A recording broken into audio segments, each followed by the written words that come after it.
So hello and welcome to today's Preparing for Grad School webinar. This webinar is intended for our new graduate students, all of our new graduate students starting in September, so starting in the fall 2024 term. My name is Yufei. I work at the School of Graduate Studies as International Graduate Student Advisor. I am not alone here. I am joined by my colleagues from from the School of Graduate Studies and the International Exchange Student Experience team. And they're not only here to answer questions in the background, you'll meet some of my colleagues later as we go through the presentation. Before we get into the content of the presentation, I would like to acknowledge the land that is bringing us together. So since you're not starting your program yet, but hopefully we will meet everybody in September, I would like to acknowledge that the university is sitting on the traditional territories of the Mississauga and Haudenosaunee nations and within the lands protected by the with one spoon, one pond agreement. And I hope that very soon we'll be able to meet together and interact on this land. And I really encourage a student who has never been on this land before or who has never been into Canada before to explore this part of our Canadian identity. Today's overview. So I'll be presenting the part about the School of Graduate Studies. Just a little bit of more information about what we do, the resources available to you, sprinkle with some reminders for international students who may have to complete some additional steps to get their graduate journey started. My colleagues will then talk about the resources and services available for all graduate students, as well as the resources and services available for all international students on campus. And then we'll wrap up the presentation by talking just a bit about traveling to McMaster as an international student, and then we'll tackle the leftover question and answers, the questions that was not answered during the presentation. So let's get started. The School of Graduate Studies.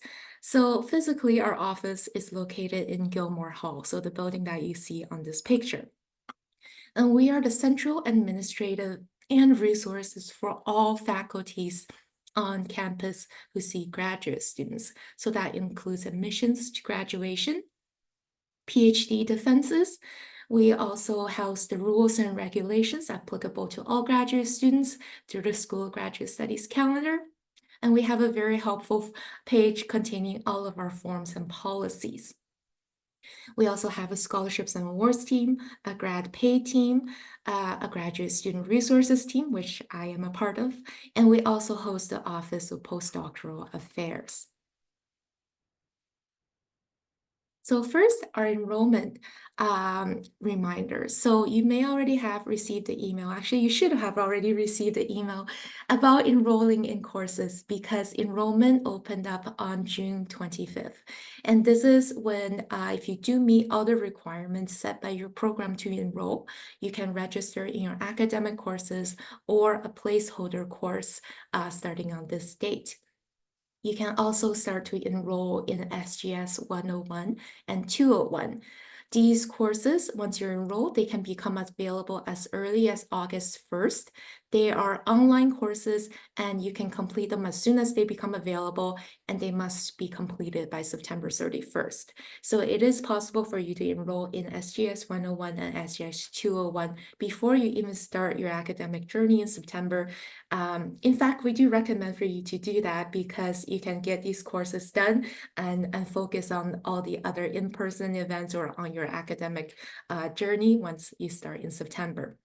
But please do make sure to have them done by September 31st. And again, especially for our international students in the room, your program may have different requirements to enroll or additional requirements to enroll. So for example, some program may ask you to submit a copy of your study permit just to ensure you can legally study in Canada.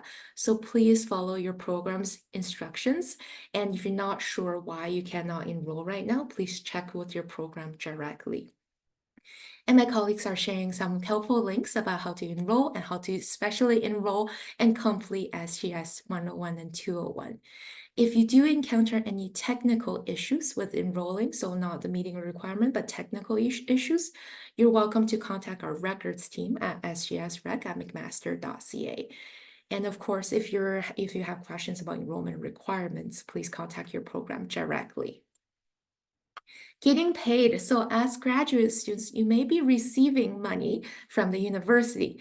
And this money can come to you in two ways. So one of them is employment.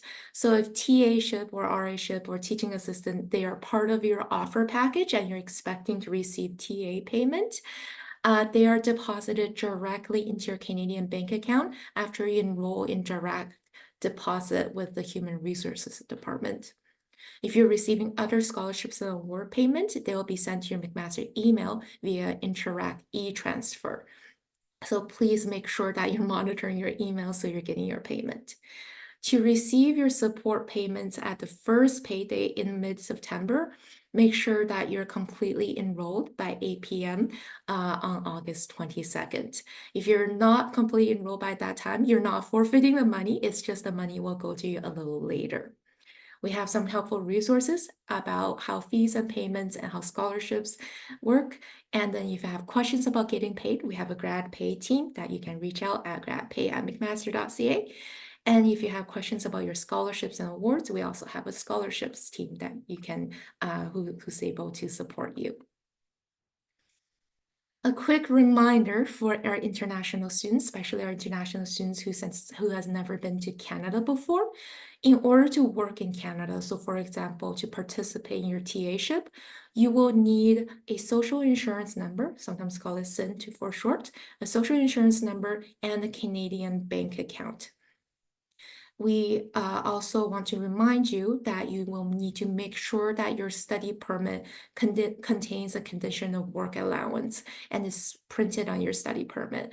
So if this is your first time into Canada and you have your study permit approval, you will receive your study permit at the port of entry. So likely the Toronto Pearson Airport, or if you're crossing by land, the land border. You will receive your paper study permit, and while you are at the border, make sure to check your personal information is correct. So your name is spelled correctly, your birthday is correct, and also that you have this condition to work in Canada printed on the study permit, because you will need this documentation to get your social insurance number.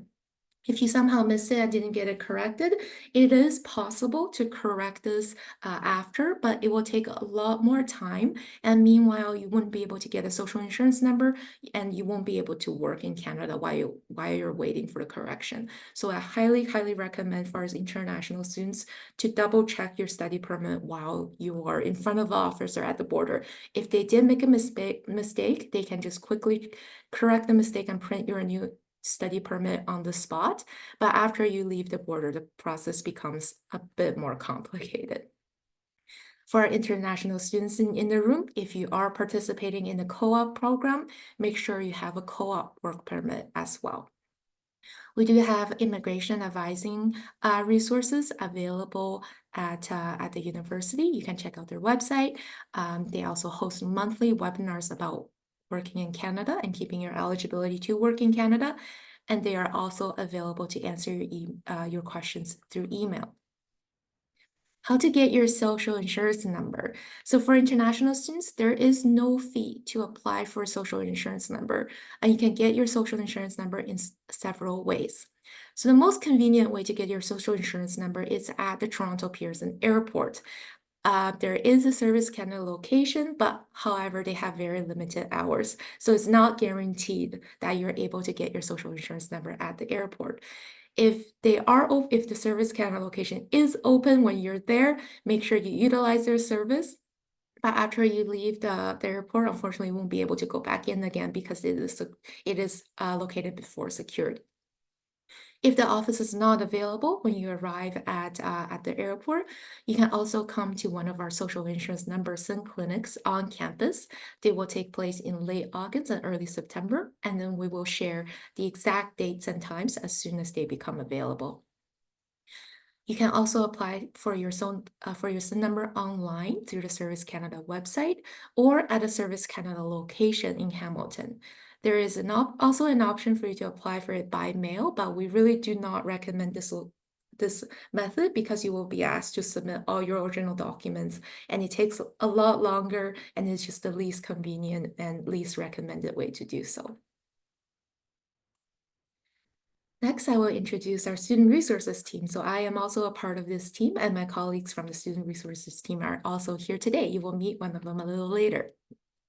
Our role at the university is to organize events and share helpful resources to all graduate students. And these resources including resources about building a positive supervisory relationship, about to improve your academics and wellness, and to build community, and of course, professional development. We maintain the community resources page, and we share news and events that are relevant for graduate students. One of these important resources is the Orientation Hub. So as a new student, maybe you are already introduced to it by email or through your program, but this is where we keep all the information new students would need to know to get started in September. So please make sure to monitor this page for important information updates, and also monitor our email for new information and important information that you need to pay attention to. One of the other programs that I ran through this team is the International Grad Navigator Program. The program is now open to new students, and the purpose of this program is to connect current students to current international graduate student to new international graduate student from a shared cultural background perspective. So our new international graduate students, especially our new students who's never been in Canada before, can make a connection before they get here and get personalized support through our navigators. You are invited to meet some of our navigators next week and in August through our upcoming event where we invite current international graduate students to answer any questions or new students may have about living in Hamilton and coming to McMaster. So just a brief reminder about things that you may do right now or the things that you may do after you start your program. So if you have all the information available, which you do at this point after you receive your offer letter and accepted it, you can activate your MAC ID. Your MAC ID is very important because you'll notice many events and resources do require you to log in with it to access. You should also upload your photo for your student ID card.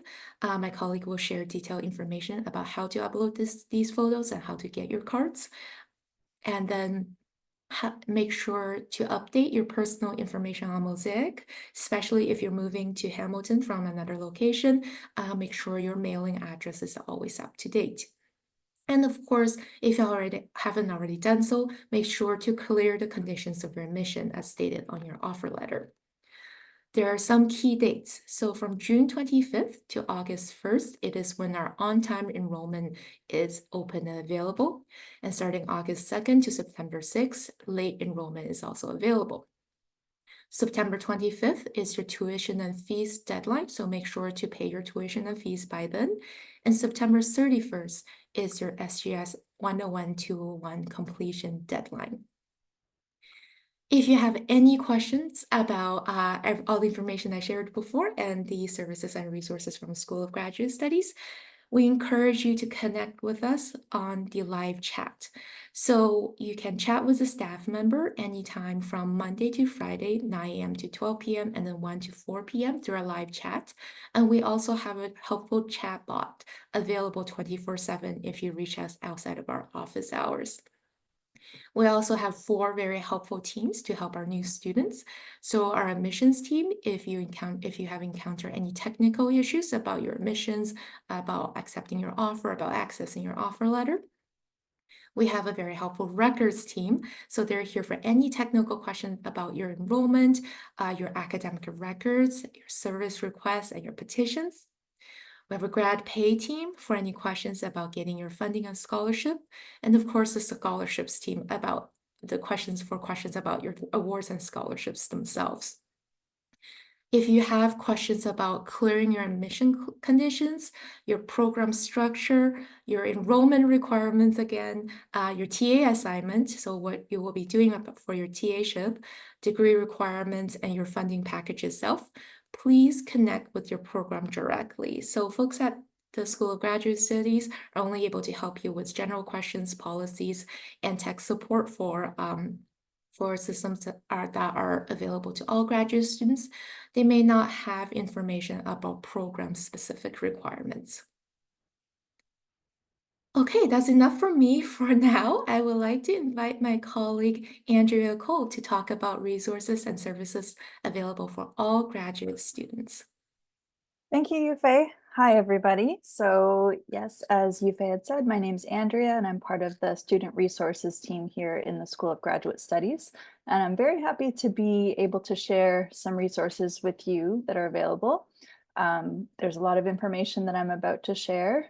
So don't worry, the recording will be available in the future for you to reference. And so yeah, let's get started. The first thing that we wanted to share about was resources for graduate student supervisory relationships. Everybody who's a graduate student here at McMaster will have some sort of advisor or supervisor, whether you're in a research program or a professional master's program. And the School of Graduate Studies has developed several resources to help get that relationship off to a good start. We've actually developed a template by that very name, Getting the Supervisory Relationship Off to a Good Start, which you can find on our website. And this is designed to be completed by both the student and the supervisor at the beginning of the student's program, and it can be revisited at any point in time throughout your graduate journey. Some programs may require students and supervisors to complete this template. It depends on your program or your supervisor. It comes highly recommended by the School of Graduate Studies for you to complete or at least have a look at to familiarize yourself with the types of questions and the types of information that's really great to be sharing at the beginning. Also on our website, we have a quick reference guide for guidelines that covers the roles and responsibilities, expectations for students, for supervisors, for your program, and for your committees. And so this is designed to just give you a snapshot of roles and expectations that are covered elsewhere through things like the graduate calendar or your program handbook. And so this is designed to support your self-efficacy as graduate students, awareness, and effective communication. So I do recommend checking out the resource page that we have set up. Just familiarize yourself with those at the beginning of your degree. And remember, you can refer back to them at any time. The page also hosts a link to the PhD supervision policy that's governed by the School of Graduate Studies, and you can find more information on that link that's provided below. In terms of other supports and what to do if the expectations aren't being met at any point throughout your degree. So let's say you're not sure about something that was agreed to earlier in your degree. You may be one side, either student or supervisor, feels that they're not holding up their end of the agreement that was agreed to at the beginning. We do have a few basically a protocol for folks to follow in such a situation. So number one, we always recommend that you raise your concerns and have a discussion, if appropriate at first with your supervisor directly. If there's still an issue after raising the issue with your supervisor directly, the School of Graduate Studies advises you to raise your concern with the graduate chair or advisor, director, or program lead, whoever's responsible for your program, and you'll meet them during your beginning of your degree. And if the concern is still not resolved at that point, then the issue can be raised with the associate dean for your faculty. Every program has an associate dean. And then for concerns about any mistreatment, harassment, or discrimination, there's a few resources to reach out to as well. The Equity and Inclusion Office. We have an ombuds. If you're a TA or a teaching assistant or a research assistant in lieu of a TA, you have QP 3906, which is the union for TAs on campus. And then also to raise your concerns with a trusted peer, mentor, or staff member. Additional supports that are available to all graduate students is the Student Wellness Center for psychological counseling and group support, as well as your Graduate Student Association.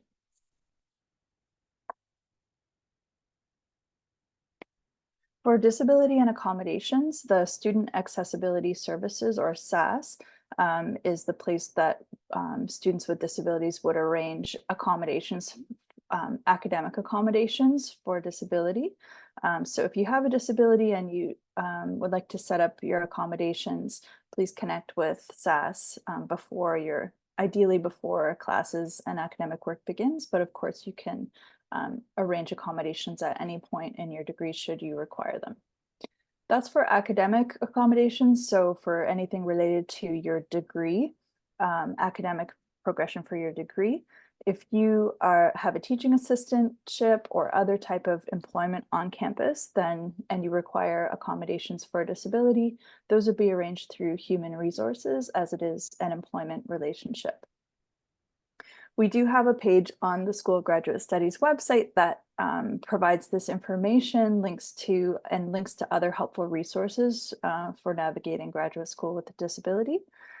We also have an info session coming up called Accessing Accommodations for Students with Disabilities in Graduate School, and that's coming up on July 31st at 9 a.m. Eastern Standard Time.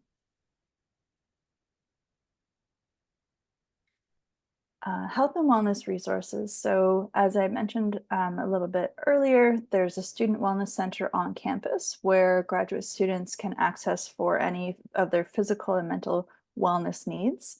The Student Wellness Center does provide counseling options, medical services, and a variety of programs, groups, and other activities to support wellness during graduate school. And there's also a group of grad wellness peers that do health education, and they have a grad wellness newsletter, which is made by and for graduate students. So that's another resource that you can sign up for and get direct information about resources and services that they're providing. And there's also a group on campus called Open Circle, which is a diverse consensus-based community where McMaster students can discuss life and societal issues, as well as find volunteering opportunities within the Hamilton community.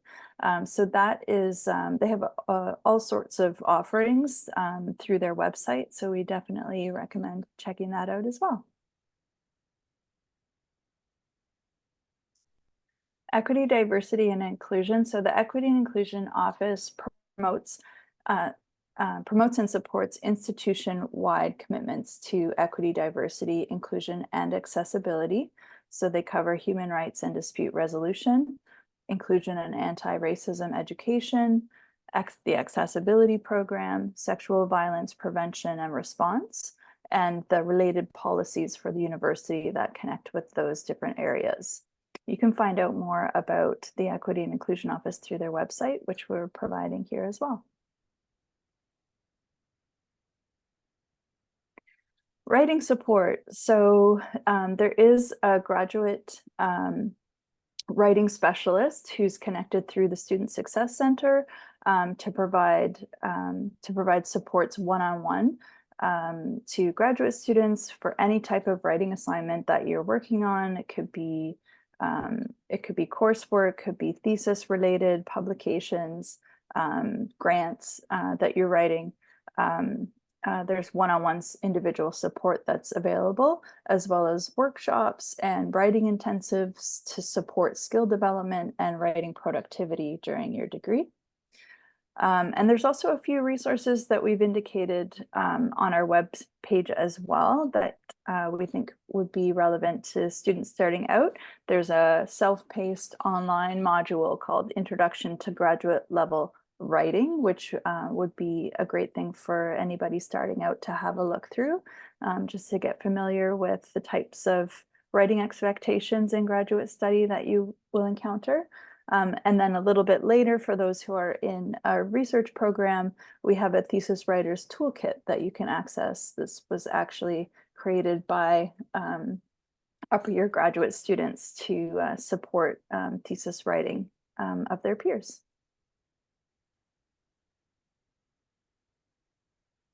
Career and professional development. Also through the Student Success Center, graduate students have access to career counseling and job search coaching. This entails one-on-one appointments, programs and workshops, job fairs, and recruitment events. And as well, career and professional development resources can include mentorship and networking and leadership opportunities, online learning, career prep, and job search, as well as workshops and learning lessons. So please do check out the page that we've listed here. You can access these services at any point in your degree. And so it's never too early, even though you're starting out now, you can develop these skills throughout your degree and be in great shape for the time you graduate. Teaching and learning resources. The McPherson Institute for Teaching and Learning is our hub or resource on campus where classroom instructional skills are taught. There's a teaching and learning certificate program for graduate students, which you can access. McPherson Institute also delivers the TA training modules and various workshops throughout the year. I highly recommend signing up for the newsletter that they put out called the McPherson Memo, and you can find out how you can sign up for that through their website. Also for TAs, I had mentioned earlier QP 3906, which is the labor union for teaching assistants and research assistants. And in these employment relationships, you are protected under the collective agreement. And also QP, if you're a TA or RA in lieu, you have an additional health plan that's available that you can access, as well as advocacy through various subcommittees. So if you're a TA or RA, please check out the QP website too. Libraries and research. There's a lot of resources for graduate students here at McMaster through the library systems. There's graduate studies and faculty specific librarians who I hope you'll have a chance to meet as you're orienting yourself to campus. The librarians do offer research consultations, citation management support. Also within one of our libraries called Mills Library, there's a grad and postdoc study room, which is a dedicated space for graduate students and postdocs to have some quiet study space. So this is graduate student access only. You would contact the library to gain access with a card into that room. It's definitely something to check out. And then there's specialized research and innovation centers through the library as well. We have the Sherman Center for Digital Humanities, Data Analysis Support Lab, or DASH, and the Lyons Center for New Media. This is all available for exploration through the Remote Support Hub and their website. So please do check those out as well.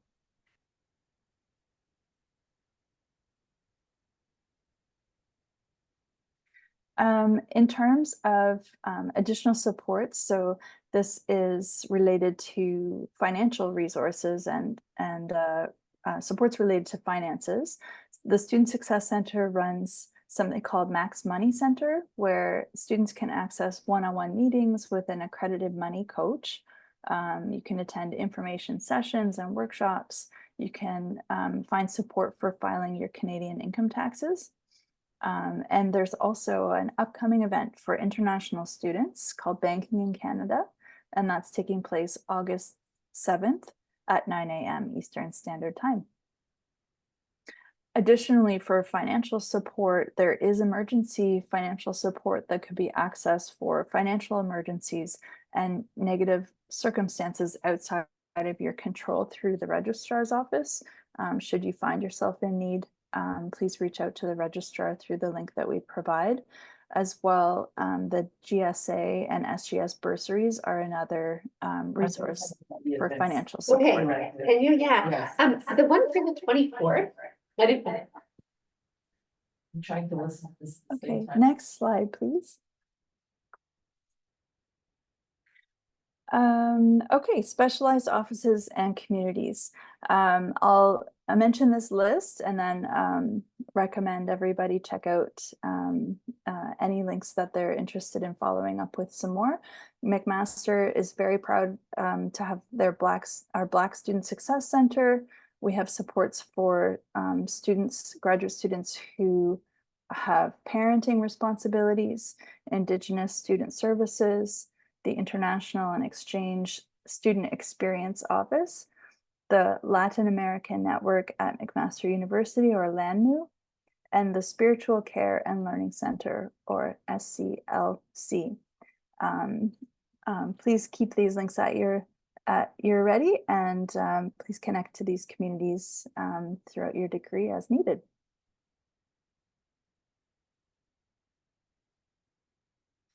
The Graduate Students Association. So the GSA is your student association as graduate students.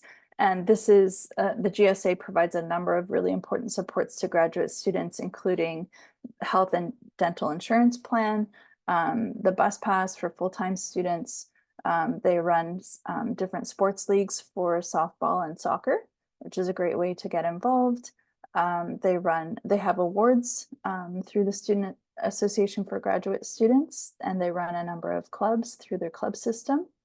As I mentioned earlier, there's scholarships, bursaries, and emergency funds that the GSA administers, as well as the Phoenix, which is a bar and restaurant on campus that is owned and operated by graduate students. So you can find out more about more through their website, and reach out by email if you have any questions about those services.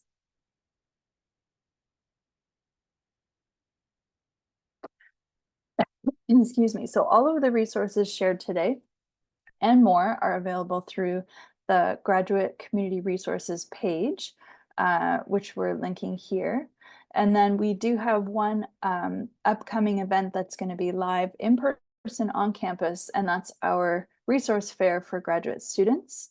The resource fair brings together all of the services that we've mentioned previously in this webinar, so you can actually get to know the staff who from their websites face to face and find out more about their resources directly. And it's a really fun event. It's taking place September 4th.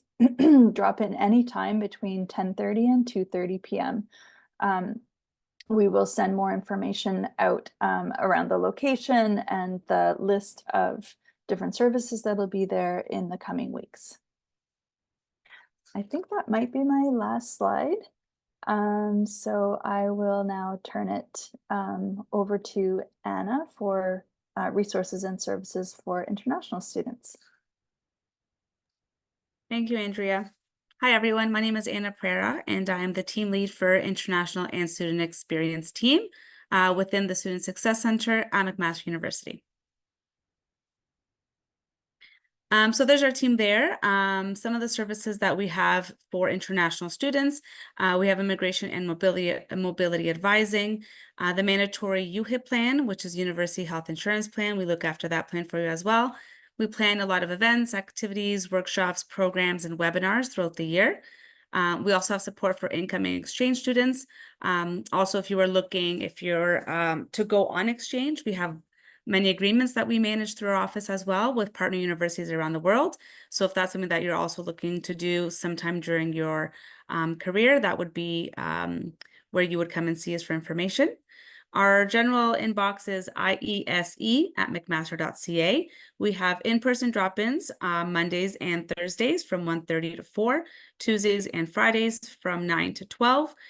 These, you do not need an appointment. You can just come in and talk to any one of our staff. Once you are on campus, we are located in the basement of the Student Center.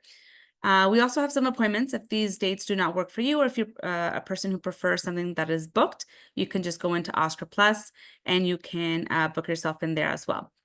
There is a website there as well that has a lot of information on our services and programs and supports that we have for you for international students. Next. So specifically, again, for international students, there are two programs that I want to bring your attention to. So from August 1st till September 1st, we have what's called an airport welcome program. So as you can see there in the picture, we have volunteers that are dressed with bright orange t-shirts with signs. These are volunteers, student volunteers from McMaster University and from Mohawk College, and they will be at the airport between certain times during the day, and they're there basically to welcome you and to help you navigate the airport. Sometimes you have very long flights and you're just getting off into Pearson Airport, and then you notice that it's a whole other little city within the city that you have to navigate to get you going into Hamilton. So if you are arriving from August 1st till September 1st, please look out for this orange team. We have tried to be at the airport for most of the international arrivals for when they're coming in. So come say hello, let them know which university you're attending. Well, hopefully McMaster, that you're attending McMaster. And then they can even, if you have to run to the bathroom, they can watch your luggage. If you're taking advantage of our free transportation services, they will guide you to that booth. So they're basically there again, just to welcome you and help guide you within the airport. So I did mention the free transportation service. So last year, McMaster or Student Success Center, in partnership with Faculty of Engineering, came together, and we are now providing free airport transportation from August 3rd until September 3rd for all new incoming international grads, undergrads, exchange, and MELD students who are coming in for the first time. So the transportation will be provided and logistically set up by Airways Transit. That is a third-party transportation service here in Hamilton, so they're local. There should be an email going out, if not later this week, then early next week, with instructions on how you will be booking this free transportation service. You have to follow the steps one by one. You have to make sure you use your McMaster email to book, because all bookings that will go through will be verified by the university to make sure you are a first-year student. If any of the information is incorrect or wrong, it will be denied, and that transportation will not be covered. So the free ride is a drop-off at the McMaster campus or at 10 Bay if you're staying there. If you need to be dropped off somewhere in Hamilton, there will be a $10 charge for that ride, and you will be charged either by credit card when you're booking, or you'll have to pay the driver the day of. Also note that this free transportation is strictly for students. So if you are a student who's coming in with a family, they can also take advantage of this, but you will have to do their own booking for them separate from yours. When you're doing your booking, their booking, you can just say that you also booked, and they can match you so that you're in the same vehicle coming to McMaster or to wherever you're staying. But the free ride is just for students. So again, if you have family, it has to be through a different booking through Airways. It cannot be with yours. There's also a lot of other transition supports from IASC, specifically for grad students, international grad students. You'll find everything on that page there, and you can see what else we have going on for you as you're journeying into McMaster. So I did mention before that we also look after your university health insurance plan. So this plan is for all international grad, undergrad, visiting, and exchange students who are at McMaster. It is a mandatory 12-month plan, and it is for you and also your dependents. So when I'm referring to dependents, I'm strictly referring to a spouse, common law partner, and or children.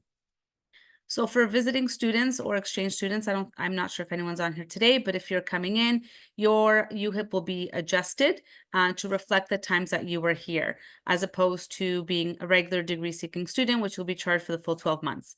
So this year, the cost is $63 per month per person. You will be automatically enrolled and charged the cost of the UHIP fee to your student account. It will be due at the same time that your fees are due, which will be September 25th. So please make sure that you pay those fees to avoid interest and late fees. The coverage can start as early as the 10th of the month before the term starts. So if you're starting in September, you can have coverage as early as August 10th or the date that you arrive if later. Please note that this is an emergency plan only for that time. That means that you cannot go, let's say you arrive August 12th, you can't book an appointment to go see a doctor. It cannot be booked things or pre-planned things. It's for an emergency only. It's almost like a little favor that the insurance company does for students because the plan officially starts September 1st, but we know with our first year students, they arrive earlier to get settled in, to get their family settled in.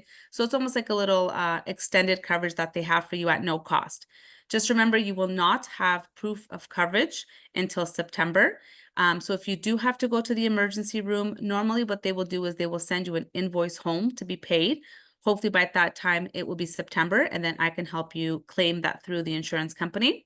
But again, it's only emergency based. So you feel sick, you go into a walk-in clinic, that's considered an emergency. It was not pre-planned. So for more questions on the UHIP plan, you can email uhip@mcmaster.ca. You can also go to the website there to get more information on the UHIP plan itself. So aside from the UHIP plan, you also have the GSA Supplementary Health and Dental Plan. So to give you a little bit of a visual of what covers what, the UHIP plan is more for your larger medical things. So like doctor's visits, surgeries, walk-in clinics, any blood work or those tests like CAT scans, MRIs, all of that kind of basic medical stuff. For the GSA, the Supplementary Health and Dental, they cover your supplementary health. So things like dental, prescription medication, vision, massage therapy, physiotherapy. If you break your leg and you need crutches, so it'll be all under the GSA. So the GSA is for all graduate students. And again, you can also add your dependents to this plan. Please make sure you check their dates as there are certain times that you can bring in or register, you can register your dependents. After that time, it kind of closes off. In comparison to the UHIP plan, you just have to make sure that your dependents are added into the plan within 30 days of their arrival to the university or to Ontario, or there will be a $500 penalty for late adds. If you are a TA or an RA, you then also have CUPE benefits. So your supplementary health will stay with the GSA, but your dental plan will move over to CUPE. That's also done automatically. I do not look over the GSA or the CUPE benefits. I do a lot of workshops with them in partnership with UHIP. So what I have been told is that they will, once they have the list from the university, this will happen internally and your plan will get moved to GSA or CUPE or whatever it is, depending on your status at the university. For more information on the UHIP plan, we do have a webinar July 30th from 9 to 10. There you'll have some basic information on the UHIP plan. It is a lot of information. It is an insurance plan, but every month throughout the fall and winter term, we will have a webinar specifically on the UHIP plan. So we'll go more into detail on things like how it works, what's a preferred provider network, how to submit a claim, how does medical care in Ontario work, all of that content will be provided, like I said, once a month throughout the term. So there's always an opportunity for you to get that information. Next. There's also some other supports that you can tap into. So the McMaster Office for the Development of English Language Learners, also known as Model, they provide some free service available for all English language learners. So they have lots of lessons, workshops, support to improve English language. We also work with them a lot to provide specific webinars or workshops for international students. So make sure you check out those. You are invited to come to those as an international grad student. There's also one-on-one help is available to address any needs that you may have. So they do have some upcoming workshops for new international grads. The dates are there, the topics are there. Make sure you attend those. And then again, throughout the fall and winter term, we have a great partnership with them and we'll offer many workshops as well and webinars for you.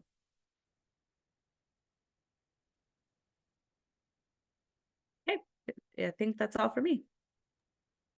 Hey, thank you, Anna, and thank you, Andrea, for sharing all these resources available to all of our graduate students and all of our international students. So for the students in the room, please don't worry about jotting all of this information down. This webinar is currently being recorded, and we will post the recording up to our webinar orientation library as soon as it's done processing and captioning. So the last section of this presentation is just some reminders for traveling to McMaster, especially for our international students. Preparing for arrival. So students usually arrive about 2 to 4 weeks before the start of their program. And this is why our airport transportation program that Anna has shared and the welcome program is available typically for around this time. If your program specifically have a must arrive date, please make sure you note that and plan your travels accordingly. For graduate level students, each program may have different requirements. So for example, some programs may have an orientation sometime in August, some program may have a check-in date sometime in September. So if you're not sure which date that may be, please check your program with your program directly because there's no one date that is correct and applicable to all graduate students. For our international students, please make sure to bring the important documents with you. So that includes your passport and travel documents, your offer letter and your letter of introduction, letting you know that your study permit is approved. So again, this is very important because the border officer will ask you about your intentions in Canada and issue your study permit with the approval letter. If you already have a study permit, make sure it's still valid and make sure that you bring it with you.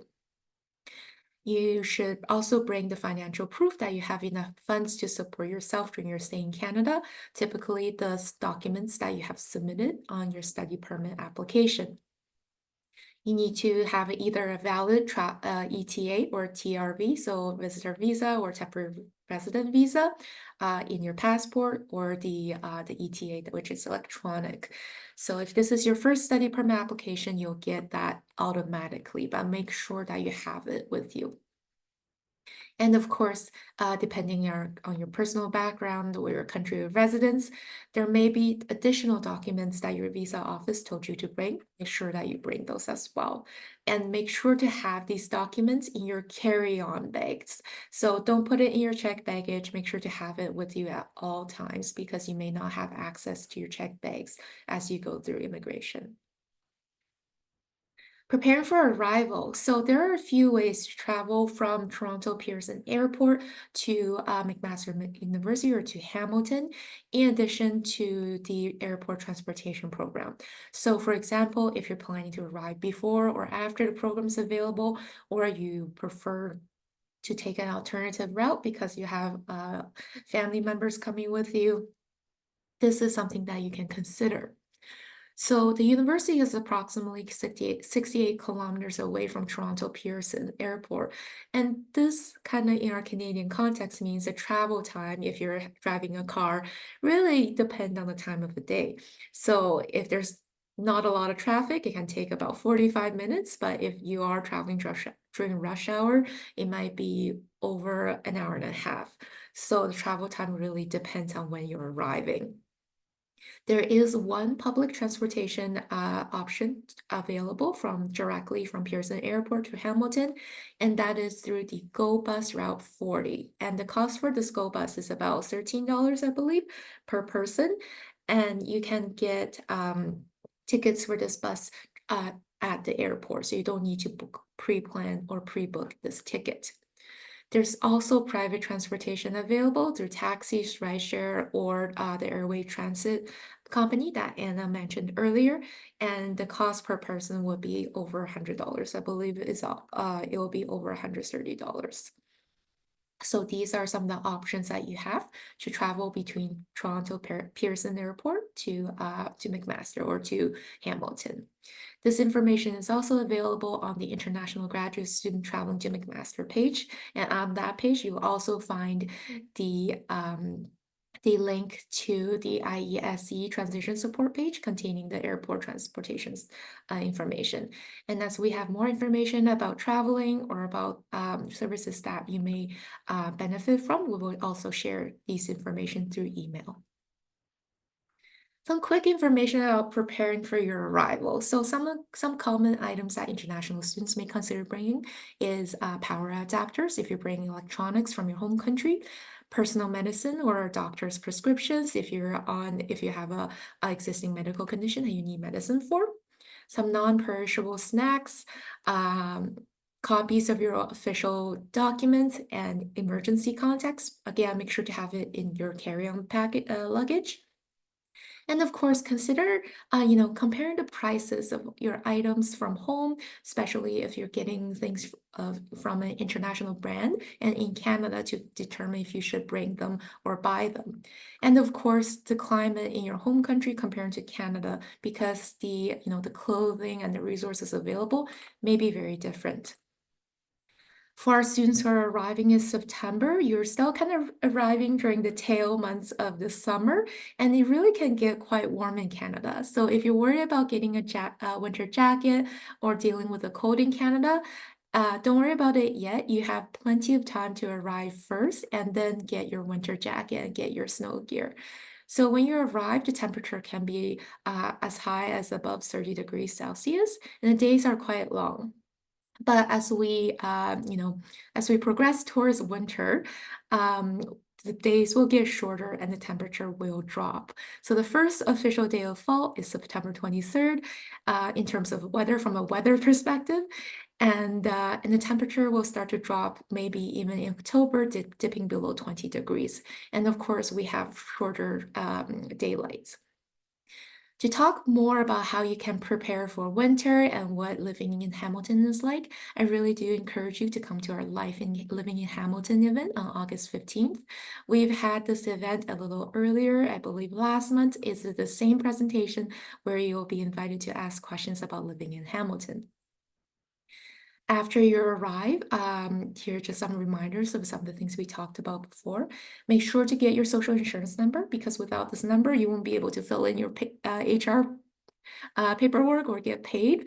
Update your current or new address in Canada in Mosaic. Get a Canadian bank account. Upload your photo now, but after you arrive, you can pick up your student ID cards.